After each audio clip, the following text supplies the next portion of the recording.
بسم الله الرحمن الرحيم الحمد لله والصلاة والسلام على رسول الله وعلى آله وأصحابه ومن والاه بعد السلام عليكم ورحمة الله وبركاته. قبل كل شيء نحب أن نشكر الجمعية على هذه الدعوة وعلى هذا الجامع الطيب. Comme tout, on veut remercier les membres de la mosquée et de l'association de nous avoir permis d'effectuer cette assise et de nous avoir honorés par cette invitation. Sanyan, deuxièmement, Ayyuhal Ahibba, aujourd'hui notre sujet, c'est un sujet qui est très important, c'est le comportement de l'étudiant. À savoir que le comportement de l'étudiant, quand on se lance dans l'apprentissage de la science, c'est primordial. Au point que on sait que nos premières générations, eh bien, ils commençaient par cela avant d'apprendre la science. Ils commençaient par le comportement avant d'apprendre la science. Et vous connaissez sûrement le récit de l'imam Malik, rahimahullah, lorsqu'il était petit et sa mère l'a envoyé dans les assises de science juste pour qu'il apprenne le comportement. Il nous disait, Ibn al-Mubarak, rahimahullah, le comportement a failli être les 2 tiers de la science. Le comportement a failli être les 2 tiers de la science. Et ça, c'est un point que l'on voulait vraiment souligner parce que aujourd'hui, on voit que beaucoup se lancent dans la science et pas du tout dans l'apprentissage du comportement. Et ça veut dire que le comportement, lorsqu'il ne suit pas, eh bien, cela nuit à la personne qui apprend la science.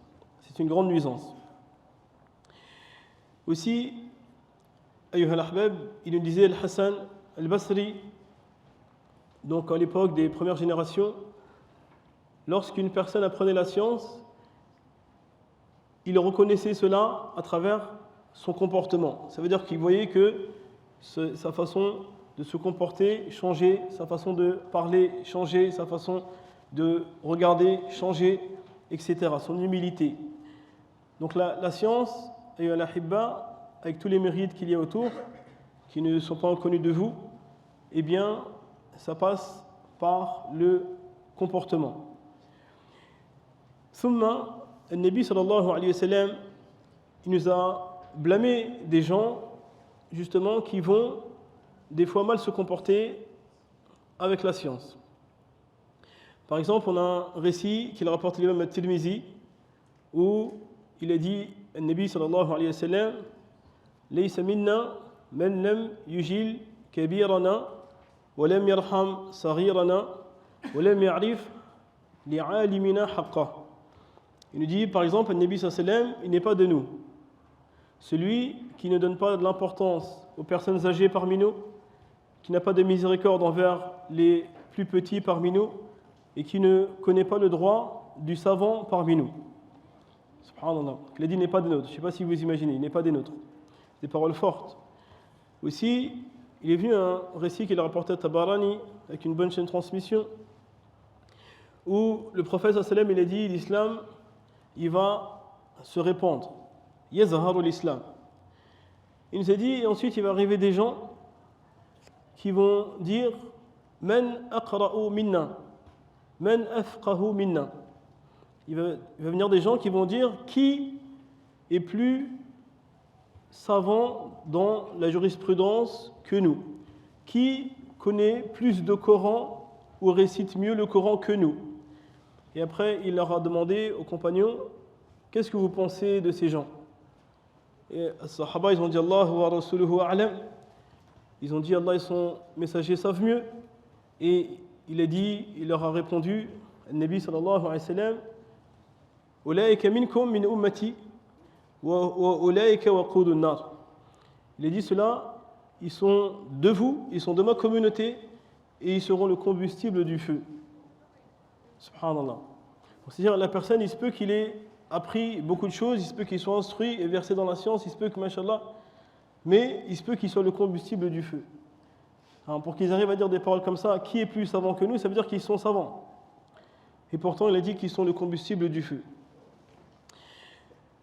Ayyuha al-ahibba, donc voilà ce qui nous a un peu poussé à faire cette assise aujourd'hui et essayer de montrer son importance. Parmi les premiers comportements que l'étudiant en sciences se doit d'avoir, comme dans tous les cas cela revient dans chacune des adorations de l'islam, c'est déjà de corriger son intention. Car la recherche de la science, c'est une adoration et même une des plus grandes adorations auprès d'Allah subhanahu azza wa jal. Ils ont demandé à l'imam Ahmed, rahimahullah, quelle est la meilleure action. Il leur a répondu Afdalul a'mal talabul ilm liman sahhat niyatuh. Il a dit, l'imam Ahmed, rahimahullah, la meilleure action, c'est la recherche du savoir pour celui qui a une intention correcte. Donc ça veut dire que ce n'est pas juste rechercher le savoir, mais aussi il faut la bonne intention. Et lorsqu'ils l'ont interrogé sur cette intention, l'imam Ahmed, rahimahullah, il a dit, celui qui met l'intention d'enlever sa propre ignorance de sa personne et d'enlever l'ignorance des gens qui sont autour de lui. Donc c'est ça l'intention. L'intention, la personne, il veut déjà se préserver en enlevant sa propre ignorance et aussi il va être une cause pour préserver les autres. Et ça rejoint le fameux hadith connu qui a rapporté Muslim, ad-din an-nasiha. La religion, c'est le conseil. Donc la personne, une fois alhamdoulilah, il est connaisseur de certaines choses, il est important qu'il puisse aussi conseiller, être un bon conseiller pour les gens qui sont autour de lui. Enfin, sur ce qui concerne l'intention, le Nabi sallallahu alayhi wa sallam, il nous a mis en garde aussi, et c'est un hadith, il y a eu un hadith qui est vraiment très très fort, comme il a rapporté Muslim. Il nous a dit awwal man yuqda alayhi yawm al-qiyamah, les premières personnes qui seront jugées le jour du jugement. Il a dit 3 personnes. Parmi ces 3 personnes, il a dit rajul ta'allama al-ilm wa 'allama wa qara'a al-Qur'an. Une personne qui a appris la science, qui l'a enseigné et qui a appris le Coran. Et Allah Ta'ala, il va ordonner de la mener et il va lui rappeler ses bienfaits et la personne va reconnaître ses bienfaits et Allah Ta'ala va l'interroger, qu'est-ce que tu as fait de cela? Et il va dire, j'ai appris et j'ai enseigné pour toi et j'ai appris le Coran. Et on va lui répondre, certes tu mens. Et ensuite les anges, dans une version, vont lui dire, tu mens. Et ensuite on va ordonner à ce qu'il soit traîné sur son visage dans le feu. Ils vont dire, tu as appris, on va lui dire, tu as appris cela pour que les gens disent Fulan alim, Fulan qari, tu as fait ça pour qu'on dise que tu es instruit, que tu as appris le Coran. Faqad qil, et on a dit, c'est ce que tu voulais, tu l'as pris. Subhanallah. Donc l'intention. La personne, il a appris, mashallah, il a appris le Coran, mais quoi, son intention c'était quoi? Elle était mauvaise, et pour cela, ce sera parmi les premières personnes qui rentrent dans l'enfer. Wali'iyadhu billah. Parce que son intention était mauvaise, ce qu'il a voulu, il l'a eu. Allah Ta'ala, il est juste en vérité. Il a voulu dunya, il l'a eu. Et ensuite, auprès d'Allah, il n'a rien. Et il y a encore d'autres récits qui vont dans ce sens, comme un autre récit qu'il a rapporté l'imam Abu Daoud, avec une bonne chaîne de transmission, rahimahullah, il dit « Man ta'allama ilman yubtagha bihi wajhullah » لا يتعلمه إلا ليصيب به عارضا من الدنيا لم يجد عرف الجنة يعني ريح الجنة. Il nous a dit également le Nabi sallallahu alayhi wa sallam, celui qui apprend une science par laquelle on recherche le visage d'Allah et qui ne l'apprend que pour atteindre des objectifs mondains de la vie d'ici-bas, il a dit ne sentira même pas l'odeur du paradis. Subhanallah. Il ne sentira même pas l'odeur du paradis. Donc l'action est la même action, mais l'intention, elle est mauvaise, et ça fait que toute son action, elle devient vaine. Wali'iyadhu billah. Il est également venu dans Sunan al-Nasa'i et autres, il a dit, le Nabi sallallahu alayhi wa sallam, Man ta'allama al-ilma liyujariya bihi al-ulama, wa yumariya bihi as-sufaha, wa yasrifa bihi wujuha an-nas ilayhi, adkhalahu Allahu an-nar. Il a dit, celui qui apprend la science, afin de d'épater les savants. Voilà, j'ai appris tant de moutons, tant de livres, tant de Coran, tant de sourates, tant de ceci. Et voilà, juste pour, comme ça, montrer que je connais devant les gens qui connaissent. Celui qui apprend la science juste pour ça, pour se montrer.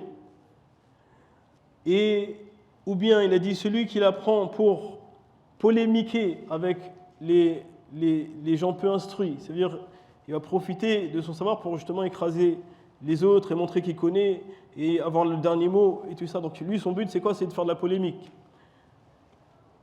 Il a dit où? Pour faire tourner le visage des gens vers lui. C'est-à-dire quand il passe et les gens, il aime que les gens parlent de lui. Regardez, c'est Foulen, un tel, il a appris telle chose, il a appris telle sourate, ou il est parti à tel endroit. Donc son but, c'est quoi? Que les gens ils le regardent. Il a dit celui-là, Allah Ta'ala le fera rentrer dans l'enfer. Allah Ta'ala le fera rentrer dans l'enfer. Subhanallah. Donc on voit comment déjà l'intention dans la recherche de la science, c'est une chose qui est primordiale et il ne faut pas passer à côté. Donc l'intention, on répète, c'est déjà doter l'ignorance de notre personne, de pouvoir profiter autour de nous, d'être un bon conseiller et aussi pouvoir monter en degré auprès d'Allah Ta'ala. Allah Ta'ala, yarfa'illahu allazina amanu minkum allazina utul ilma darajat. Allah élèvera les gens parmi vous qui ont reçu la science. Innama yakhshallah min ibadihi al-ulama. Certes, craignent Allah parmi ses serviteurs les savants. Donc pour obtenir la crainte d'Allah, pour obtenir la proximité d'Allah, pour obtenir l'amour d'Allah, etc. Voilà, donc ça c'est les bonnes intentions dans la recherche de la science. Ensuite, il est important de se mettre en tête que la science, ce n'est pas une chose facile. Sinon, tout le monde serait savant.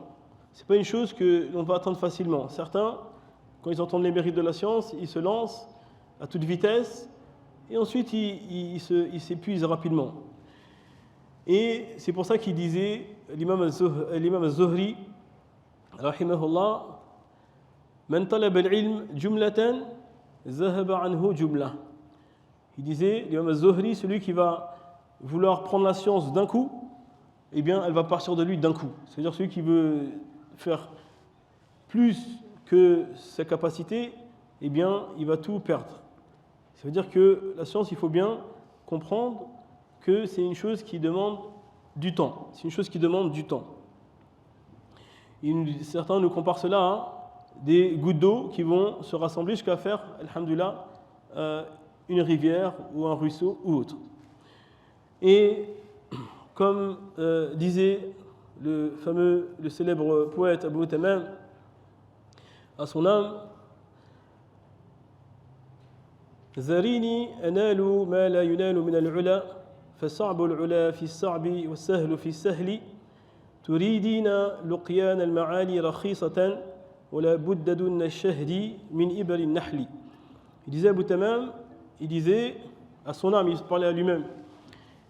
Il disait, laisse-moi entreprendre, donc gravir le chemin pour arriver dans les hauteurs, car celui qui veut atteindre les hauteurs, eh bien, il y aura des difficultés.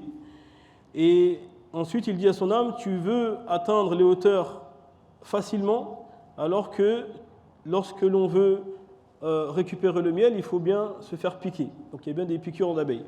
Donc l'insan, il ne faut pas qu'il pense qu'il va atteindre la science sans fatigue, sans effort et sans sacrifice. D'accord? Donc ça c'est important aussi de comprendre c'est quoi la recherche de la science. La recherche de la science, il ne faut pas que ce soit une chose que l'on veuille entreprendre en quelques jours ou quelques mois, ou un an, 2 ans, 3 ans. La science c'est toute la vie. Hein? La science c'est toute la vie. Comme il est dit, talabul ilm min al-mahdi lal-lahdi. La recherche de la science doit se faire de la naissance du berceau jusqu'au cercueil. Et comme disait un autre poète, La tahsabanna al-majda tamran anta akilu lan tablugha al-majda hatta tablugha as-sabira hatta tal'aqa as-sabira. Donc comme il disait un autre poète, ne pense pas que tu vas atteindre donc des hauteurs comme si tu es en train de manger une date aussi facilement, mais tu n'atteindras pas les hauteurs tant que eh bien, tu ne passeras pas ta langue sur le cactus. Le cactus, donc l'arbre avec des épines. Thumma, ayyuha al-ahibba, ensuite, parmi les comportements, donc il est important que l'on puisse mettre en place lorsqu'on recherche le savoir, il faut avoir l'intention d'appliquer. il faut avoir l'intention d'appliquer, de pratiquer. Hein. Comme il est dit, وَعَالِمٌ لَمْ يَعْمَلًا بِعِلْمِهِ مُعَذَّبٌ قَبْلَ عُبَّادِ الْأَوْثَانِ. Comme il est dit, c'est une parole que beaucoup de savants reprennent. Ils disent un savant qui ne met pas en pratique sa science sera châtié avant les adorateurs des idoles. Mais bien que cette parole reste discutable, mais il y a du vrai dedans, c'est que voilà, la personne qui n'applique pas, eh bien, il sera interrogé sur cela. Et c'est ce qu'on retrouve dans le hadith d'Ibn Mas'ud, où il nous dit, Nabi sallallahu alayhi wa sallam, لا تزول قدم عبد يوم القيامة حتى يسأل عن أربع وفيها قال عن علمه ما عمل فيه. Il nous a dit, Nabi sallallahu alayhi wa sallam, une personne ne passera pas son pied devant pour aller au paradis le jour du jugement jusqu'à ce qu'il soit interrogé sur 4 choses. Parmi ces 4 choses, il a dit ce qu'il a su, son savoir, qu'est-ce qu'il en a fait. Et Allah Ta'ala dans le Coran blâme, il dit مثل الذين حملوا التوراة ثم لم يحملوها كمثل الحمار يحمل أسفارا. Et Allah Ta'ala dans le Coran blâme justement les gens qui n'appliquent pas. Il dit l'exemple, il donne un exemple, c'est subhanallah très fort. Il dit c'est comparable aux ânes qui portent des livres. Donc on va charger sur le dos des ânes des livres. Donc ils portent la science effectivement, mais voilà, ça ne leur profite en rien. Donc c'est voilà, un exemple vraiment très fort que nous donne le Coran par rapport à cela. Et l'imam Ibn Taymiyyah, rahimahullah, il nous disait sur cela, il nous disait, celui qui va appliquer ce qu'il connaît, Allah Ta'ala va lui rajouter la science de ce qu'il ne connaît pas. من عمل بما علم أورثه الله علم ما لم يعلم ثم استدل بقوله تعالى والذين اهتدوا زادهم هدى وآتاهم تقواهم. Allah Ta'ala dans le Coran il dit ceux qui ont suivi le bon chemin, la guidée, on leur a rajouté de la guidée. Donc Allah Ta'ala va leur rajouter de la guidée. Donc celui qui fait l'effort, quand il apprend une chose dans son dîn, qu'il essaie de la mettre en pratique, Allah Ta'ala va lui rajouter de la guidée. Donc ça c'est magnifique. Donc Allah Ta'ala, alhamdulillah, la in shakartum la azidannakum. Si vous êtes reconnaissant, Allah y rajoute. Ayyuha al-ahibba, parmi les comportements importants à mettre en place pour nous lorsqu'on recherche la science, c'est de ne pas oublier que le savoir, c'est l'héritage des prophètes et donc c'est une grande chose. Donc ça veut dire que si on veut l'obtenir, il faut absolument s'orienter vers Allah subhanahu wa ta'ala. Pour cela, Allah Ta'ala dans le Coran, il nous oriente à faire dua. Il dit wa qur rabbi zidni ilma. Dis au Seigneur, augmente-moi en science, augmente-moi en savoir. Donc il ne faut pas qu'une personne soit séduite par sa personne en pensant qu'il est intelligent, assez intelligent, qu'il apprend vite, etc., en pensant que ça suffit. Mais avant tout, ne jamais oublier que la science est un cadeau d'Allah subhanahu wa ta'ala. Et que donc il faut toujours essayer de s'orienter vers Allah dans cela et demander avec insistance. Allah Ta'ala il aime qu'on invoque et qu'on lui demande avec insistance. La preuve, dans chaque prière, on dit la même chose, Ihdina sirat al-mustaqim. On demande dans chaque prière qu'il nous guide sur le droit chemin. Et donc, cela montre qu'Allah Ta'ala, il aime qu'on insiste dans nos demandes. Donc, c'est très important. Beaucoup de nos frères et de nos sœurs, lorsqu'ils recherchent la science, ils pensent pouvoir se débrouiller d'eux-mêmes. Et quelque part, ils n'ont pas l'appui, ils ne mettent pas leur appui sur Allah subhanahu wa ta'ala. C'est-à-dire qu'ils ne s'appuient pas sur Allah subhanahu wa ta'ala dans le sens où Allah ta'ala va leur faciliter. Et le fait donc justement d'être insouciant de cela, eh bien, c'est une cause pour laquelle on retrouve une difficulté. Parce que si on se retrouve tout seul face à la science, on ne pourra pas y arriver. Et Nabi sallallahu alayhi wa sallam, parmi ses du'a, il disait وَلَا تَكِلْنِي إِلَى نَفْسِي طَرْفَةَ عَيْنٍ. Il demandait à Allah Ta'ala, ne me laisse pas reposer sur moi-même, ne serait-ce que le temps de cligner l'œil. Subhanallah. Si le Nabi Sami dit ça, alors nous, comment on doit faire très attention à ne pas être trompé par nos capacités ou nos personnes en pensant que. Alors, donc c'est Allah Ta'ala avant tout qui va faciliter. Summa, ayyuha al-ahibba, parmi les comportements de la science, et c'est vrai qu'aujourd'hui, c'est vrai que c'est une chose qui devient un peu moins fréquente, c'est aussi de se déplacer, de ne pas avoir peur de se déplacer pour cela. On a, subhanallah, un récit de Jabir ibn Abdillah, qui était un noble compagnon connu. Et subhanallah, il nous dit, Jabir, radiallahu anhu, il avait entendu une personne qui a rapporté un hadith du prophète sallallahu alayhi wa sallam qui était au Shem et il était dans la péninsule arabique. Il a dit, j'ai préparé ma monture et je suis parti à sa rencontre pendant un mois. Il a dit, j'ai fait un voyage pendant un mois pour aller rencontrer cette personne jusqu'à arriver devant chez lui et l'interroger sur un hadith. Subhanallah. Il a fait un voyage de un mois pour un hadith. Ayyuhal ahibba. Donc c'est vrai qu'aujourd'hui, avec les réseaux sociaux, la technologie, etc., les gens commencent à s'habituer à vouloir toujours faire tout de chez eux. Tout dans la poche, dans quelques clics et ils s'assoient, ils attendent. Et ça, ayyuhal ahibba, je vous conseille vraiment de ne pas trop prendre la facilité parce que la facilité, malheureusement, eh bien, ça a ses conséquences. Et le sacrifice, en fait, quand on fait un sacrifice, quand on sacrifie pour l'Internet, là, il met une baraka spéciale. Donc le fait de faire l'effort de se déplacer déjà devant les enseignants à la recherche de la science, vous aurez une baraka que vous ne trouverez pas derrière votre téléphone. Alors, donc c'est une grosse différence entre une personne qui va juste se contenter de suivre des cours derrière un téléphone et une personne qui va aller directement à la recherche de la science. Allah Ta'ala, il va mettre une baraka en plus, et ça c'est une réalité, toute personne qui le fait le sait. Alors, donc, faire attention, parce qu'on a une grande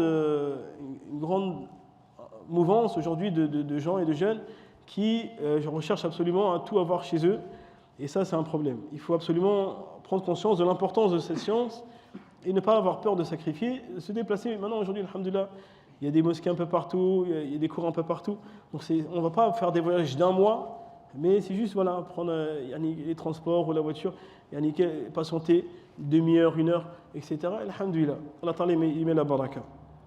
Donc ça c'est un comportement important qu'il faut avoir à l'esprit pour la recherche de la science, avoir l'esprit du sacrifice. Il ne faut pas avoir peur de sacrifier. Il faut pas avoir peur de sacrifier.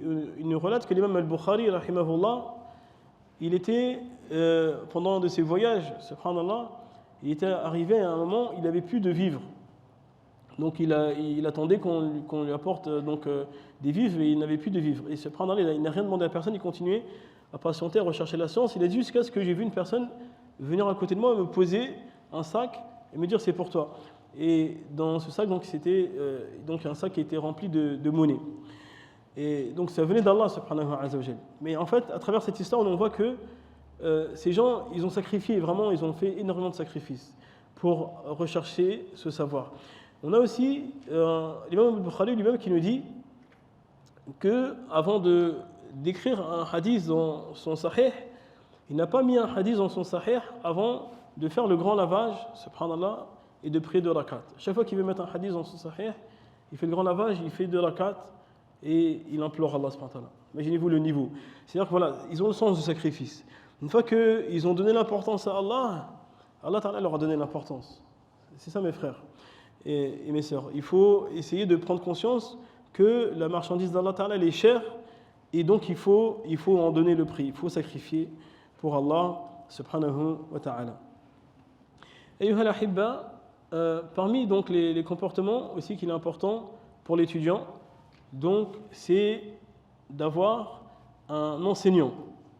Ça veut dire que le fait de se suffire derrière des livres, c'est pas une bonne méthode, à part une personne qui n'a pas d'autre solution, et encore, mais il est important, très important d'avoir un enseignant.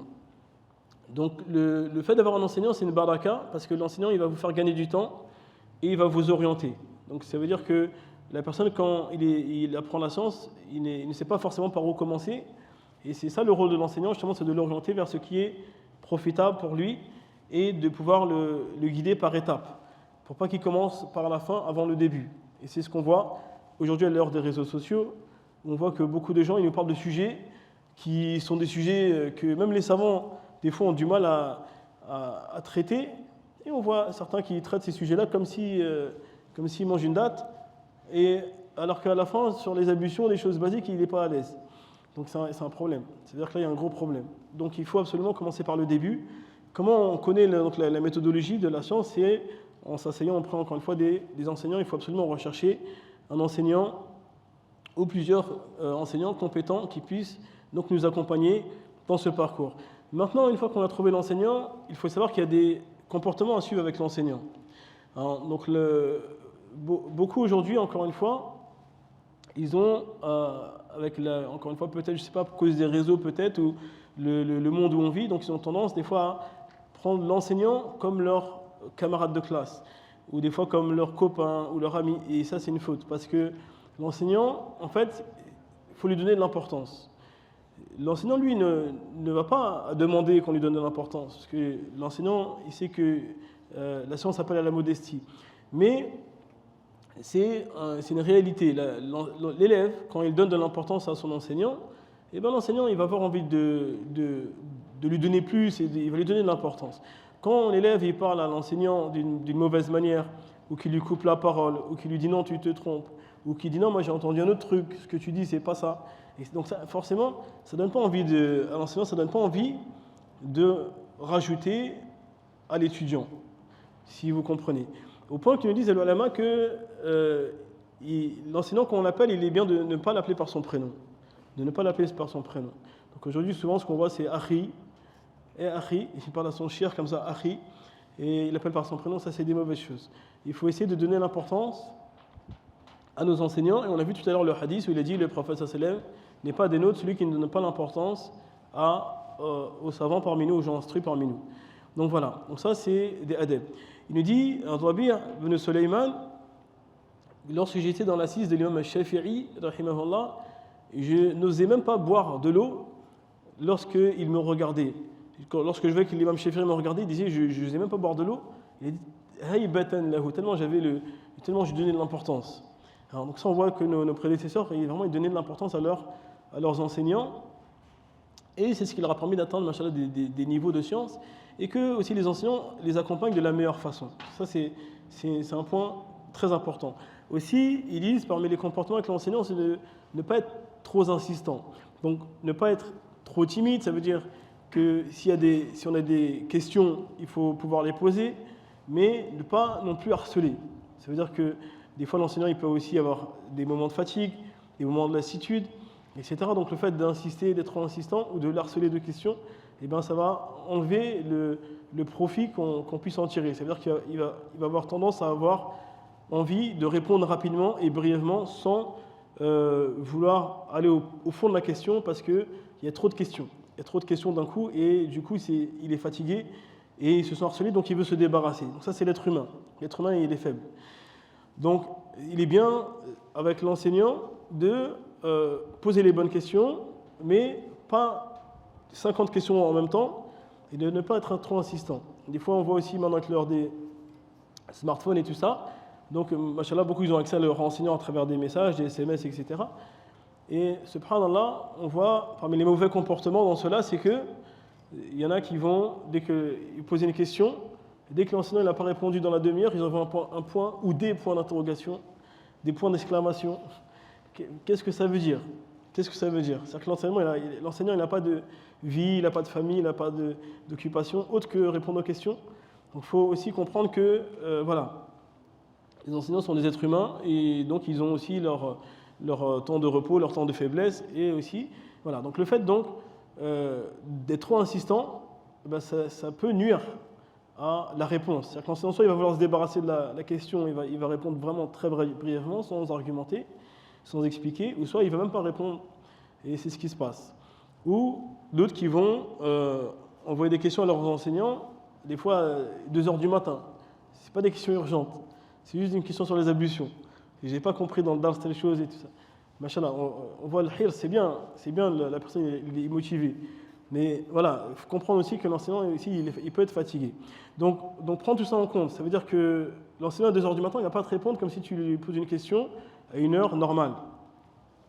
Donc tout ça, c'est le adab avec l'enseignant. Ils disent parmi les adab aussi avec l'enseignant, c'est même quand on tient son livre devant l'enseignant, la façon de tenir son livre, le fait de feuilleter les pages vite et faire du bruit dans l'assise, il dit c'est un mauvais point.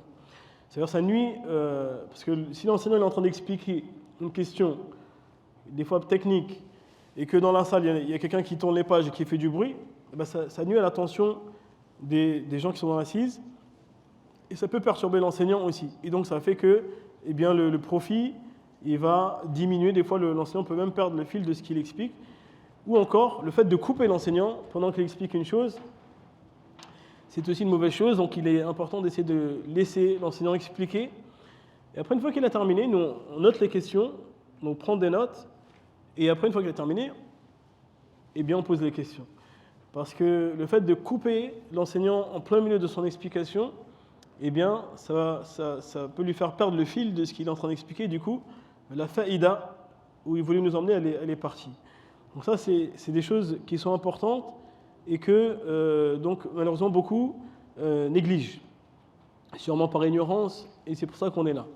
Aussi, parmi les comportements avec l'enseignant, ils expliquent à l'ulama, c'est le fait de demander la permission avant de quitter l'assise. Hein, ça veut dire que le fait que la personne y rentre dans l'assise, il sort de l'assise, il rentre dans l'assise, il sort de l'assise, ben, ça peut être mal vu par l'enseignant. Ça peut être vu comme une forme de négligence. Il se peut que la personne ait une raison, une bonne excuse, etc. Mais c'est comme si l'enseignant il peut le ressentir comme si la personne ne lui donne pas d'importance, ne donne pas d'importance à l'assise, ne donne pas d'importance à la science. Et du coup, il n'aura pas forcément envie ensuite de lui donner beaucoup de temps. Donc ça, c'est important. Comme il est relaté dans le Coran, Lam yazhabu hatta yasta'zinu. Allah Ta'ala, il recommande, déjà même avec le prophète sallallahu lui-même, il recommandait aux compagnons de ne pas le quitter avant de lui demander l'autorisation. Donc ça, c'est un comportement que les sahaba avec le prophète sallallahu, et donc il est resté après avec les érudits des prophètes, donc les gens de science. Donc c'est important, c'est un respect également. Ensuite, ils nous disent, et aussi parmi les comportements avec l'enseignant, c'est de ne pas rechercher leurs erreurs. Car l'être humain, comme il nous a dit le Nabi sallallahu alayhi wa sallam, que le bani Adam khata. Alors il nous a dit, tous les enfants d'Adam font des erreurs. Donc la personne, s'il s'arrête juste aux erreurs de son enseignant, en fait, il n'a pas compris. Ça veut dire que des fois, c'est comme l'exemple d'un tableau blanc, et il y a un point noir, ou 2 ou 3 points noirs. Et la personne s'arrête sur le point noir. Et après, il fait comme s'il n'y a que ça. C'est une erreur, on est bien d'accord. Donc tout le monde peut se tromper, et il n'y a personne qui ne se trompe pas, ou qui est toujours bon. Et donc, certains élèves, malheureusement, ils s'arrêtent sur l'erreur, et après, du coup, ça nuit à la relation qu'entre eux et l'enseignant. Ça veut dire que l'élève, il peut ensuite perdre la confiance qu'il avait en l'enseignant, et s'il perd la confiance en l'enseignant, il ne va plus profiter de lui comme il se doit. C'est-à-dire qu'il ne va pas lui donner l'importance, il ne va plus avoir la faïda. Et également, l'enseignant, après, si l'élève relève ses erreurs systématiquement, eh bien, ça peut aussi nuire à la relation qu'ils ont entre eux. Donc, il est important de baisser le regard sur les erreurs de notre enseignant, et il y en aura forcément, c'est obligatoire. Alors, il n'y a pas de secret. Et ça, même si c'est à la base le droit de chaque musulman, en vérité, qu'on ne recherche pas les erreurs et les défauts de chacun, alors raison de plus pour nos enseignants, qui sont censés être donc nos guides et les héritiers des prophètes. Donc en cela, le Nabi sallallahu alayhi wa sallam, il dit, comme il a rapporté Abu Barza, Ya man amana, ya ma'shara man amana bilisanihi, wa lam yadkhul al-iman qalba, la taghtabu al-muslimin, wa la tattabi'u awratihim, فإنه من يتبع عورات أخي يتبع الله عورته ومن يتبع الله عورته يفتحه ولو في جوف بيتي. Il a dit le Nabi sallallahu alayhi wa sallam, dans ce récit, dont la chaîne de transmission est discutée, il a dit, vous qui avez cru de votre langue et dont la foi n'est pas rentrée dans le cœur, ne calomniez pas ou ne médisez pas sur les musulmans et ne recherchez pas leurs erreurs. Il a dit, celui qui recherche l'erreur de son frère, Allah Ta'ala va mettre en évidence son erreur, et même s'il est au cœur de sa maison, même s'il se cache au cœur de sa maison. Donc ça, si c'est pour le droit du musulman envers son frère, imaginez-vous envers les gens de science et nos enseignants. Donc si les personnes s'amusent à chercher les erreurs des ulama ou des imams, etc., il est sur une très mauvaise voie. Il est sur une très très mauvaise voie. Voilà. Donc ça, c'est aussi une chose, malheureusement, qu'on trouve beaucoup aujourd'hui, à notre époque, et beaucoup dans le pays où on vit. Hein, beaucoup de gens ils s'attachent à rechercher les erreurs. Donc des fois, ça sort dans des assises juste pour chercher l'erreur. Ça, c'est une très mauvaise voie. Ayyuhal ahibba. Ensuite, parmi les comportements, et donc pour obtenir cette noble science et cet héritage prophétique, ayyuhal ahibba, ils disent qu'il faut essayer de minimiser sa nourriture et sa boisson. Alors, il disait, l'imam Sahnoun, donc le grand savant malikite, La yasluhu al-ilm liman la yashba'u batnu. Subhanallah. Il disait, l'imam al-Suhnoun, il disait la science ne convient pas à la personne qui n'est jamais rassasiée. Ça veut dire la personne qui donc ne pense qu'à manger, etc. Donc ça va nuire à sa science. Comme il est connu dans le proverbe, el bitna tuzhibul fitna. Ils disent donc le fait de manger trop, ça enlève la compréhension et l'attention et la concentration. Ça veut dire que la personne, quand il mange beaucoup, après il est lourd, donc il est fatigué, il a envie de se reposer, il a du mal à se concentrer, et ça, la faïda elle est partie. Donc ça veut dire l'étudiant, celui qui veut vraiment profiter de la science, eh bien il faut qu'il essaie de minimiser, comme il a conseillé le prophète sallallahu alayhi wa sallam, fa thuluth li ta'amihi wa thuluth li sharabihi wa thuluth li nafasi. Il a dit l'enfant d'Adam n'a jamais rempli quelque chose pire que son ventre. Il a dit alors qu'il lui suffit quelques bouchées qui puissent le maintenir debout. Il a dit maintenant s'il veut vraiment consommer, il a dit alors qu'il consomme le tiers de nourriture donc dans son ventre, il met un tiers de nourriture, un tiers de boisson et un tiers pour respirer. Donc il laisse toujours un tiers vide, c'est-à-dire pour respirer. C'est ça qui permet aussi la concentration et la réflexion. Si la personne y mange jusqu'à la fin, jusqu'à ce qu'il n'a plus de place, comme ils disent, alors ça veut dire qu'à la fin il ne laisse plus la place pour la réflexion. Et c'est normal qu'il a du mal à apprendre le Coran, c'est normal qu'il a du mal à apprendre les hadiths, c'est normal qu'il a du mal à comprendre la science. Voilà, il ne faut pas s'étonner. Donc c'est très important, c'est un point très important aujourd'hui. Encore une fois en France, qu'on voit souvent les fast-food qui offrent des menus interminables. Pour l'étudiant, il faut faire attention. Ça veut dire que voilà, il faut manger avec modération pour celui qui veut apprendre la science. Ou rechercher les moments propices dans la journée. Ça veut dire que après s'être réveillé à l'aube, au matin, donc les moments lorsqu'il est tôt, avant de manger, c'est de préférence. La personne quand il se réveille ou qu'il fait sopre, il a pris sopre, eh bien qu'il reste à ce moment-là, il profite de ce temps-là pour apprendre la science. Subhanallah, il nous a relaté encore une fois, l'imam Ibn al-Qayyim, il nous dit une fois, j'ai assisté avec l'imam Ibn Taymiyyah, rahimahullah, il a pris la prière de l'aube, et ensuite il est resté à faire zikr jusqu'à presque le milieu de la matinée, et ensuite il s'est retourné vers moi et m'a dit, voilà, mon habitude donc, que je fais au matin, il a dit, si je ne fais pas ça, eh bien, ma force, c'est-à-dire ma capacité donc de mémorisation va diminuer. Donc il saisissait les moments propices, les moments opportuns. Et c'est pour ça qu'une personne, s'il va apprendre par exemple le soir tard, après tous les problèmes de la journée, les allées-venues, le travail, l'école et les problèmes et tout ça, forcément la concentration va être beaucoup moins présente qu'une personne qui vient à l'aube. Donc c'est important pour l'étudiant d'essayer de se lever tôt pour cela. Se lever tôt pour cela. Trouver un temps pour cela. Par exemple, après Sopr, jusqu'à Cholok, c'est magnifique. Ou, voilà, le moment de la journée avant de commencer ses occupations. C'est important. Voilà. Ensuite, gérer son emploi du temps. Il faut faire un programme. Ça veut dire que des fois, on voit des étudiants, ils passent des journées sans ouvrir un livre, sans ouvrir le Coran. Et quand on creuse, on se rend compte qu'ils n'ont pas de programme. En fait, ils attendent quand il y a des cours, on ouvre les livres. Quand il n'y a pas de cours, on n'ouvre pas de livres. Et ça, c'est un problème, c'est un gros problème. Il faut absolument que l'étudiant il vive avec la science. La science, ça se vit comme tous les jours on se nourrit, on s'alimente, on s'occupe de notre hygiène, de nos besoins, et bien aussi s'occuper de l'alimentation de l'âme, qui est la science. Donc le fait de rechercher le savoir, c'est ça qui nourrit l'âme. Et donc, il faut qu'il y ait un temps obligatoire et journalier pour cela. C'est très important. Alors, même si c'est un petit temps, c'est pas obligé de rester toute la journée, mais un petit temps. Aussi, nous disent les ulama, c'est bien de varier les activités. Ça veut dire qu'une personne qui va rester pendant 5 heures, par exemple, en train d'apprendre le Coran, de réviser, de réciter, il peut au bout d'1 heure, 2 heures, 3 heures, trouver une lassitude, une difficulté. C'est-à-dire que sa concentration, la première heure, elle va être au top. Deuxième heure, il commence à diminuer. Troisième heure, ça y est, il est là, mais il n'est pas là. Donc ils disent là, le conseil ici, c'est justement de varier ton activité. Donc, pas faire, au lieu de faire 5 heures de Coran, d'un coup, fais 1 heure de Coran, par exemple, et après tu fais 1 heure d'autre chose, tu apprends la langue arabe, après tu fais 1 heure, tu essaies d'apprendre des hadiths, 1 heure tu lis du fiqh, et tu vois, après ta matinée va passer rapidement, tu ne vas même pas le sentir, sans lassitude, et à la fin, tu as fait un travail monstre, en fin de compte.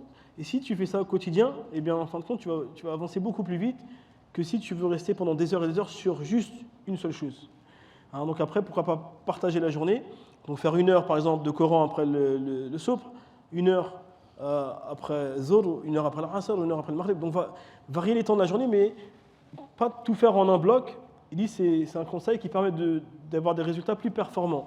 Parce que justement, le 9, on lui donne un temps de repos, et après on revient, et après, donc du coup, le 9, il n'est pas lassé. Donc le 9, malheureusement, il est comme ça. Summa, ayyuha al-ahibba, parmi aussi les comportements donc, qui sont recommandés pour l'étudiant, c'est de ne pas perdre son temps.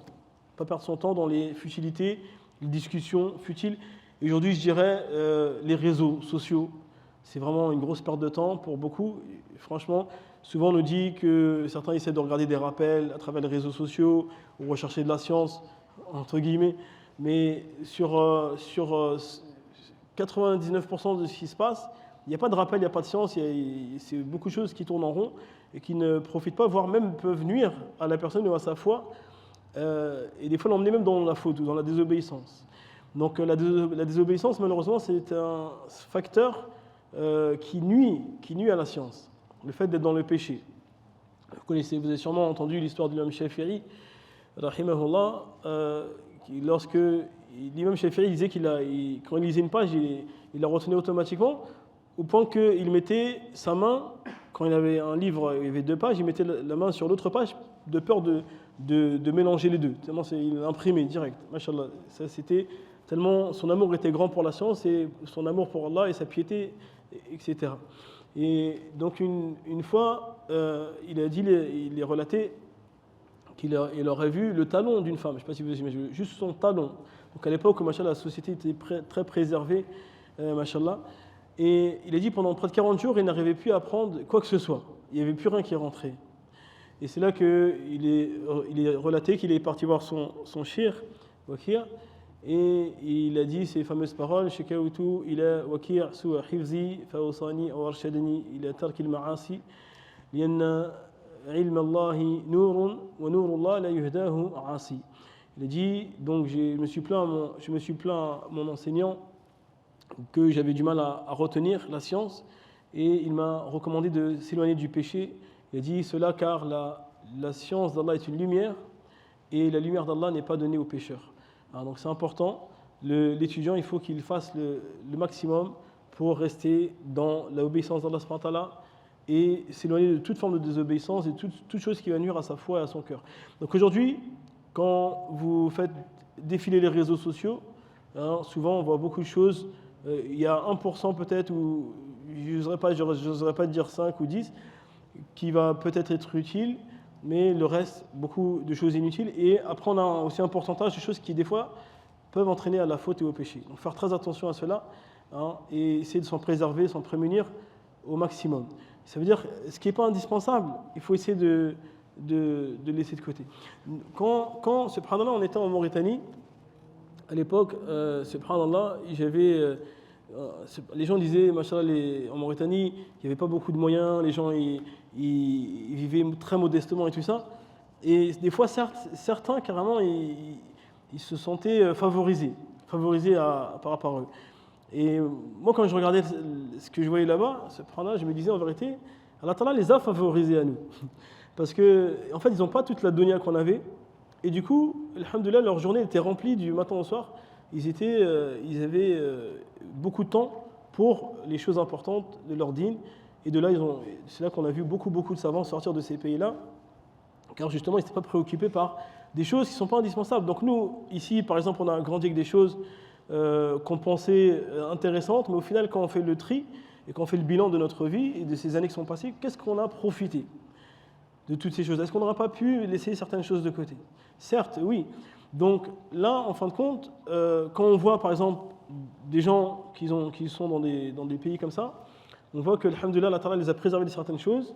Et en fin de compte, c'était un bien pour eux. C'était un bien pour eux, c'est-à-dire qu'ils vont apprendre le Coran plus facilement et les motunes, etc. Parce qu'il y a beaucoup moins de tentations, beaucoup moins de fitna, beaucoup moins de choses qui ne sont pas indispensables. Walillahi alhamd. Donc ça, c'est un conseil. Maintenant, moi, cette réflexion que j'ai eue, en fait, ça m'a aidé en fait, à mettre de côté certaines choses qui ne sont pas indispensables. Et c'est pour ça que je vous conseille aussi, essayez de faire le tri.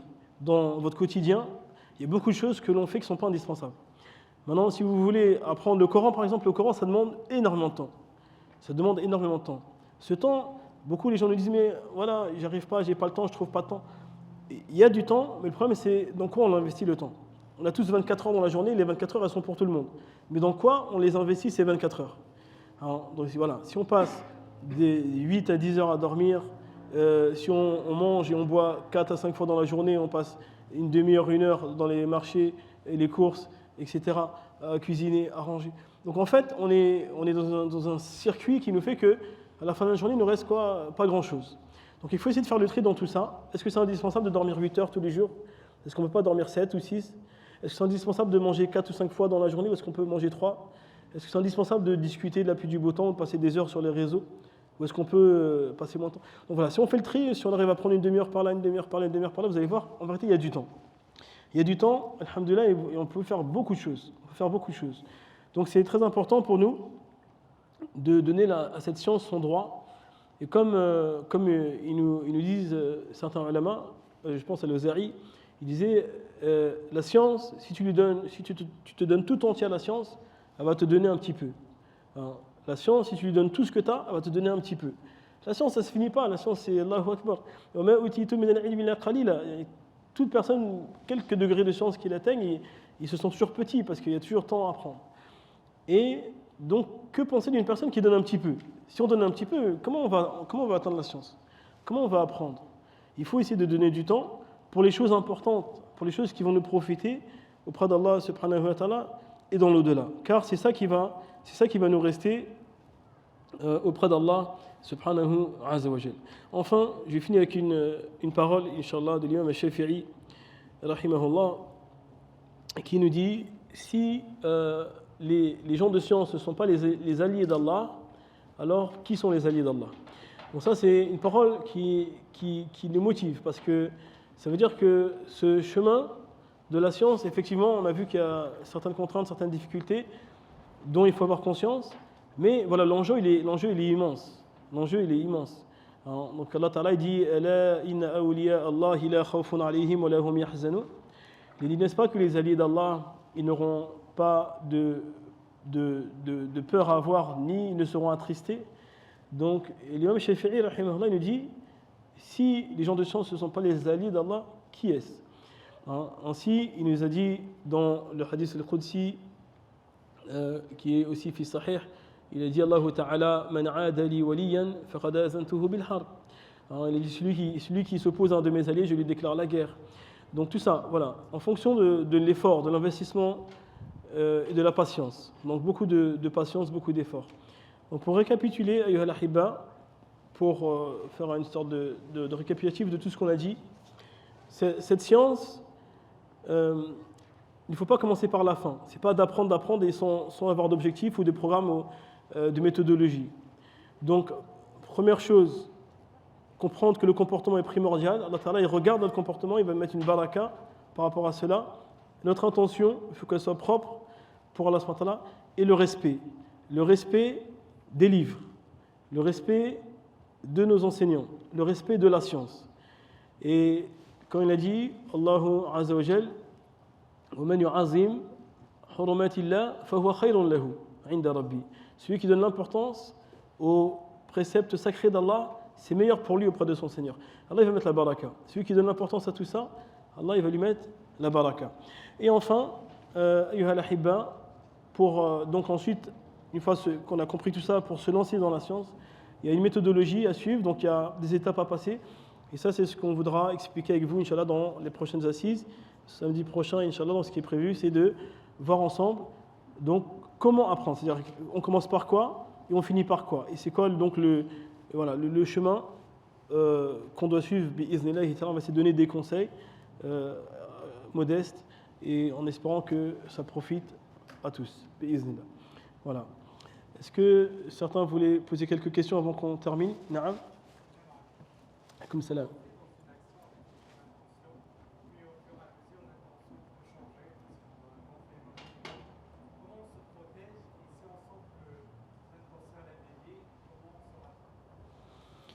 Donc si on commence une action avec une bonne intention et qu'entre-temps notre intention peut dévier, comment on fait pour rattraper cette intention?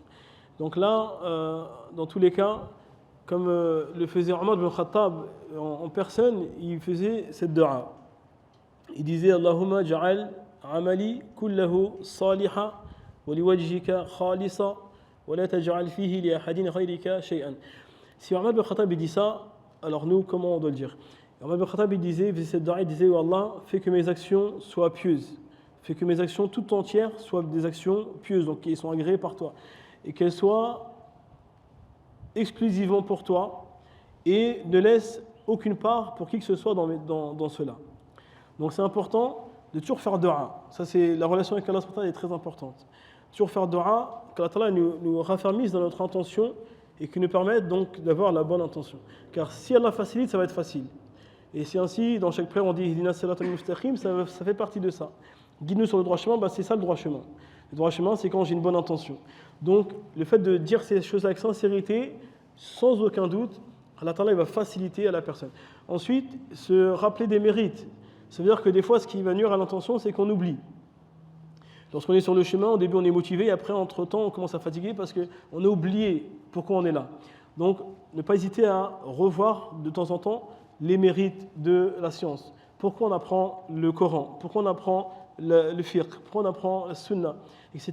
Et quand on revoit l'importance de tout ça, forcément, on ne peut pas préférer autre chose. On ne peut pas préférer autre chose à cela. Et donc, ça va remotiver la personne. Maintenant, si l'intention, elle dévie dans l'ostentation, par contre, ça, c'est la pire des choses. Comme on a vu, c'est parmi les premières personnes qui rentrent dans l'enfer. Donc, si on se rappelle de ça, effectivement, normalement, l'intention doit revenir. On doit rechercher, avant tout, l'agrément d'Allah, subhanahu wa ta'ala. Et enfin, comme il disait l'imam al-Thawri, Ma alashtu shay'an ashadda alayya min niyyati linnaha tataqallabu alayhi. Alors, il disait l'imam al-Thawri, je n'ai pas lutté contre une chose plus que j'ai lutté contre mon intention. C'est ce qui, parmi les plus grands imams de l'islam, l'imam al-Thawri, certains disaient qu'il avait carrément un mazhab, comme l'imam Malik et Shafi'i, etc. Bien qu'il a disparu avec le temps. Donc, l'imam al-Thawri, ce grand imam, il dit, parmi les choses les plus difficiles qu'il a trouvées dans son parcours, c'était de corriger son intention. C'est-à-dire, c'est un travail de toute la vie. L'intention, ce n'est pas une chose qui est gagnée. On peut se dire, c'est bon, tout va bien se passer. Il faut toujours se remettre en question et toujours se rappeler et demander à Allah subhanahu wa ta'ala as-sabat, qui nous facilite, qui nous raffermisse dans le bon chemin. Amin ya rabbal alamin. Tamam. أكثرت عليكم نسأل الله تعالى رب العرش الكريم أن يبارك لنا فيما سمعنا وأن يعلمنا ما ينفعنا اللهم فقهنا في الدين وعلمنا التأويل واجعلنا من عبادك الصالحين اللهم تقبل منا يا ربنا آتنا في الدنيا حسنة وفي الآخرة حسنة وقنا عذاب النار سبحانك اللهم وبحمدك نشهد أن لا إله إلا أنت نستغفرك ونتوب إليك وصلى الله على نبينا محمد وعلى آله وصحبه أجمعين بارك الله فيكم والسلام عليكم ورحمة الله وبركاته